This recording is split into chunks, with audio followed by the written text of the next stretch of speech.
Yan mga buddy, at sama ko muna si Kuya dyan. Pupunta muna kami, bibili kami ng yung lalagay sa bubong, insulation tsaka linoleum mga buddy, para matapos na ngayon yung bahay ni Kuya dyan. Alright, dahil lang tayo ng linoleum tsaka tawag doon?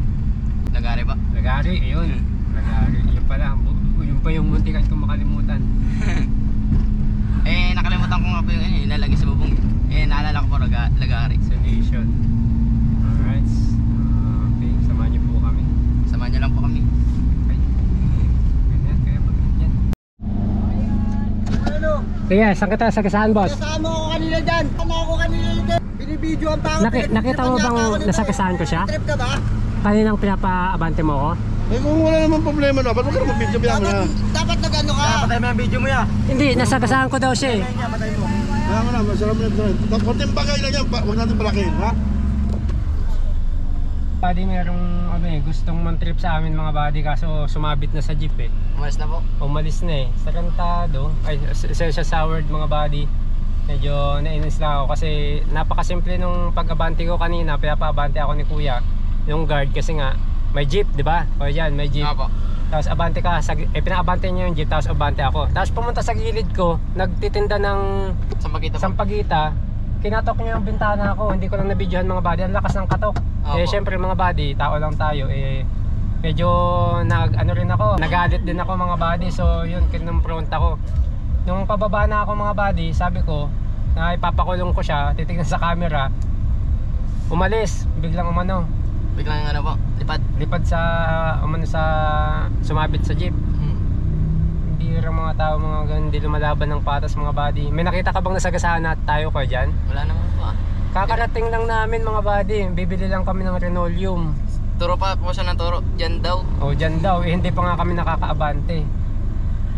Bira. So sa lahat po ng mga buddy, sa lahat po ng mga nagmamaneho, maraming modus ngayon mga buddy, maraming Opo. maraming ginagawa yung mga tao na para makapanlamang lang sa kapwa. Pamamaraan po. Pero syempre mga buddy, kaya nagsarado ako ng pinto, nagpakalma lang ako kasi kung sasabayan ko kasi siya, nagalit na ako mga buddy, medyo tumaas din yung ko. Pinakalma lang po. Pero syempre sabi nung guard, kalma na lang. May sinabi sa akin yung guard kung ano yung mga gawain talaga nung taong yon. Kaya Opo.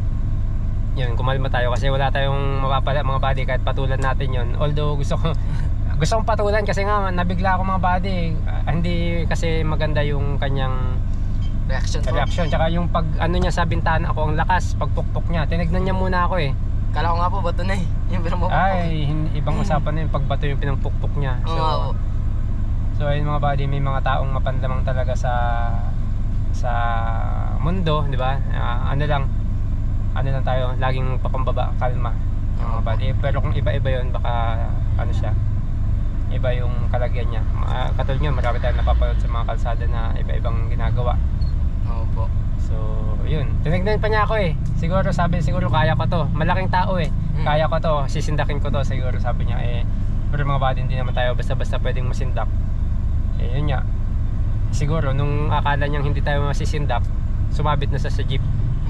So, kasi kung totoong nasagasaan ko siya mga buddy, hindi siya Kalma lang po siya dapat. Tsaka hindi siya alis. Umalis agad eh nung alam niyang papatulan siya.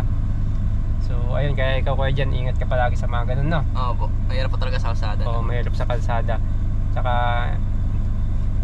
kalokohang nabangga ko siya mga buddy. Kasi Opo. nakatigil kami. Never po, never. Ang layo. Pumunta lang siya sa gilid ko mga buddy. Oo nga po. Talagang target po kami nun Target kami lang talaga. Grabe ba? So yun mga buddy, ingat po tayo sa lahat ng ating mga lakad. Right? Alright po. Dapat nga bibigyan ko ng pera Oo nga po. kasi baka kailangan niya. Ang inisip ko lang, baka gamitin sa hindi maganda mga buddy. Ayun na nga po. Baka siyempre alam natin yung niya yung sitwasyon niya, yung pag-iisip niya, hindi siya magaganon kung walang ibang ginagawa mga buddy. Kaya bibigyan man natin ng pera sana. Yun, hindi na Yung mga buddy. maganda po sana. Oo, alam natin na sa iba niya pang gagamitan kasi sayang. Oo nga po. Tayo naman mga buddy, willing tayong tumulong sa mga nangangailangan. Pero pag parang props niya lang yung pagtitinda ng sampagita po. Para kunyari siya, yung biglang nasagasaan, ganun. Oo. Di ba? Naghahanap po ng Naghahanap ng biktima talaga. So yan, ingat po tayo lagi mga buddy. At sana wala nang ulit na ganun. Basta Opo. ingat lang po tayo lagi. Ikaw pa dyan, ingat din lagi ha. Opo. Yan mga buddy, nakabili na kami ng linoleum tsaka yung lalagay sa isami ni Kuya dyan para mas malamig. Yun sa likod. Mga dyan, muntikan pa tayo ma-scam. Muntik po tayo matali. Muntik pa kami mga buddy. Yung mga maloko. Mga ganun mga modus. Yan. Pautakan po pala yun. Gusto kasi magkapera. So pag mga ganun, ingat ka sa mga ganung tao. Talagang po no, set up. Sinet up, dalawa sila mga buddy. Opo. Dalawa sila. Para siguro nung nakita niya hindi masindak ng isa, lumapit yung isa, di ba? Opo. Oh. Malas nila, hindi tayo pwedeng sindak ng ganun. Ang ganun-ganun lang po. Oo, kahit dalawa sila. Alis yung isa eh. Sabi ko, kilala mo ba yun? Sabi lang po na isa hindi. Hindi na daw niya kilala. Pero kapag hindi yung lalapit, hindi yung makikialam. Oo nga po. Di ba? Ba't nakialam siya? Di ba? Opo. Hindi naman niya alam yung usapan. Bigla na lang siya lumapit. Opo. Tapos sabi niya, huwag ka mag-video. Hindi. Paano hindi mag-video eh? Ano ko to, protection ko to kung sakaling may gawin kayo sa amin, di ba? Hindi naman sa papatulan mo. Ang problema kasi pag ganun, pag hindi ka, pag parang inano mo, parang kaya-kaya mo, kaya-kaya ka nila. Kinakaya mo po. O, parang aanin ka nila. Parang lalo ka nilang gigipitin. Opo. Ang gusto nila, parang gusto nun, bayaran mo sila, ganun. Kasi nga nasagasaan ko nga daw siya mga buddy. Opo. Pipilit ko na hindi kasi nakita mo naman ko dyan, di ba? Opo, layo-layo. Kumbaga, turo-turo na lang po niya sa kanya. Oo. Kung kasi mga buddy, sa akin yung sa pagbangga, hindi ako magagalit doon. Ang medyo nagalit talaga ako mga buddy Sa galing niya po? Hindi, doon sa pinukpok niyang salamin. Sa salamin. Di ba ang lakas? Opo. Ang lakas ng pagpukpok niya sa salamin kasi mga buddy parang mababasag eh. Sabi niya, bag, boss. Kaya sabi niya, boss, nasagasaan mo ako. Sabi ko, saan? Kanina. Kanina? Paparating lang namin Kanina po daw. Saan? Sabi ko, basta dyan kanina. Sabi ko, alam ko na to. Please, naninindak. Huling-huli po. Huling-huli. Kaya tinawag ko yung nagpa-parking eh. Diba? Opo. Siya yung nagpaano sa atin. Nagpa-abante. Opo. Sabi niya. Sabi yung nagpa-abante. Boss, sabi ko, meron bang nakita mo bang nasagasaan ko yun? Hindi, sabi niya, hayaan mo na, magsarado ka na lang ng bintana. Sabi sa akin, di ba? Opo. Sarado mo na lang yung bintana mo. Ang inaano ko kasi mga buddy, kaya hindi rin ako nagsarado ng bintana. Pag sinarado ko kasi baka batuhin o pukpukin. Kaya naiiwasan ko rin mabasag. Kahit ganito yung sasakyan natin mga buddy, mahal din naman natin yan. Opo. Mahal na gamit po. Oo. Mahal din naman natin. Kahit wala man tayong pambili ng salamin. Kaya hindi ako nagbaba. Nakipag-anuhan ako sa kanya. Kasi mas sa binaba mo yun, ibig sabihin parang natakot ka or hindi naman sa natakot mga buddy. Pag tinaas ko kasi yun yung naisip ko baka biglain yung ganun, pukpukin. Kasi nga, na lang po. pagtripan ka na lang. Kaya titignan ko rin yung action niya kung ano yung gagawin niya. Nakita mo, bumaba na ako, di ba? Sabi nung iyan mo na lang, sabi niya. Kalma ka na lang, sabi, ano mo na lang yung bintana mo. Tapos yung pag-alis niya, sabi, kuya, sabi ko, nakita mo bang nasagasaan ko? Iyan mo na, adik kasi yun, sabi niya, di ba? Opo. Yung sinabi mo. Okay. Pero wala sa itsura, pero hindi natin masabi. Pero hindi ko sabing adik siya. Yung si kuya nung nagsabi. Yung si Pia pa nagka-traffic. Oo, kaya sinundan ko siya mga buddy para at least baka may mabiktima na naman siyang iba eh. Delikado po. Delikado. Kaya sabi ko sa'yo, huwag kang huwag kang magpakampante sa mga ganun. Kaya ayaw ko rin matulog kayo sa lansangan ko dyan. First time mo palang mag-ganon, paano pag ganunin kayo sa lansangan? Iperahan kayo, di ba? Opo. Wala naman po kami nakaparot natin na ganon. Ninanakaw lang po yung gamit namin. Ninanakaw lang. Yung kasi yung mga ganun, pag pinatulan mo kasi ganun mga buddy, mananakit yun. Mananakit yun sila. Lalo pag walang makuha sa'yo, mananakit yun sila. Opo. Pero yun, buti na lang mga buddy.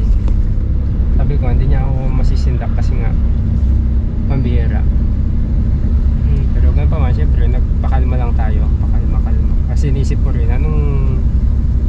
pala natin kung papatulan natin.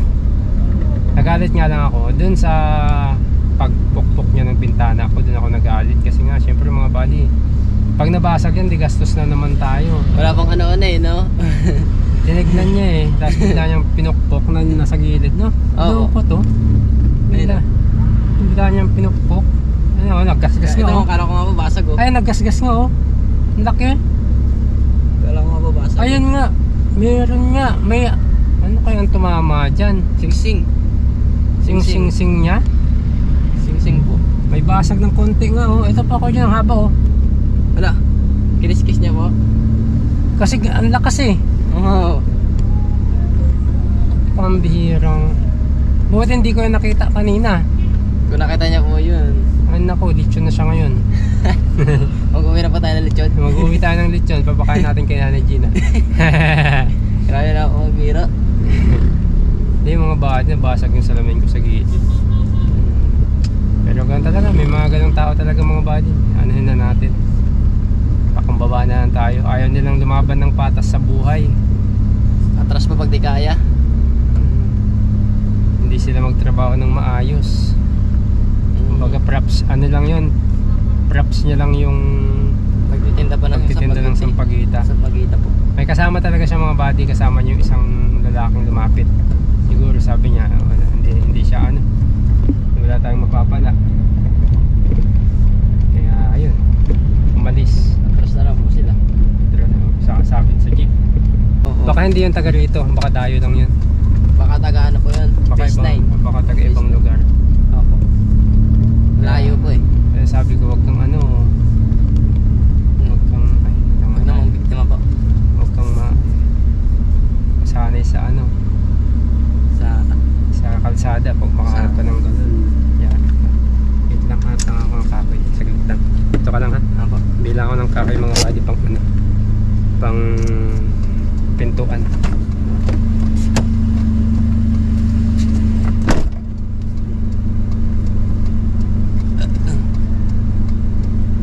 Po, mga buddy.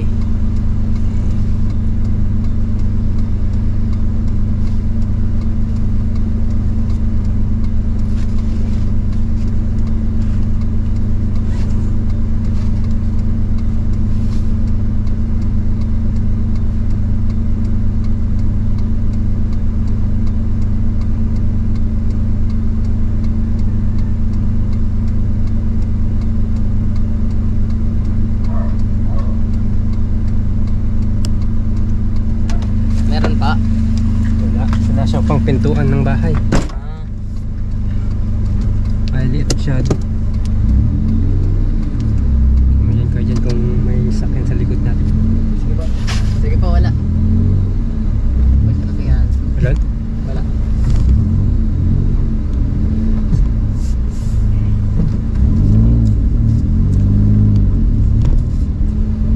Nice.